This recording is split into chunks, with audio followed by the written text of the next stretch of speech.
Hi, പുതിയൊരു വീഡിയോയിലേക്ക് സ്വാഗതം. നിക്ഷേപ തട്ടിപ്പും നിയമലംഘനവും നടത്തിയ യൂട്യൂബർക്ക് 9.5 കോടി പിഴ. സെബിയാണ് പിഴ ചുമത്തിയിരിക്കുന്നത്. 19 ലക്ഷം സബ്സ്ക്രൈബേഴ്സ് ഉള്ള 2 യൂട്യൂബ് ചാനലുകൾ മരവിപ്പിക്കുകയും ചെയ്തു. അതുപോലെ തന്നെ അദ്ദേഹത്തിന്റെ കമ്പനിക്കെതിരെയും നടപടി എടുത്തിട്ടുണ്ട്.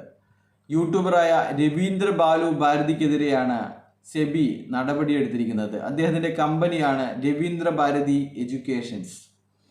രജിസ്ട്രേഷൻ ഇല്ലാതെ നിക്ഷേപകർക്ക് ഉപദേശം നൽകുകയും അനുഭവ പരിചയമില്ലാത്ത നിരവധി നിക്ഷേപകരെ കബളിപ്പിക്കുകയും ചെയ്തു എന്നാണ് കേസ്. 2025 ഏപ്രിൽ 4 വരെ ഷെയർ മാർക്കറ്റിൽ ഇടപെടുന്നതിൽ നിന്നും വിലക്കിയിട്ടുണ്ട്. നിയമവിരുദ്ധമായി സ്റ്റോക്ക് മാർക്കറ്റ് പ്രവർത്തനങ്ങൾ നടത്തി തെറ്റായ ഉപദേശങ്ങളും അമിതമായ ലാഭവും വാഗ്ദാനം ചെയ്തു. അനുഭവ പരിചയമില്ലാത്ത നിക്ഷേപകരെ ഓഹരി വിപണിയിലേക്ക് ആകർഷിച്ചു.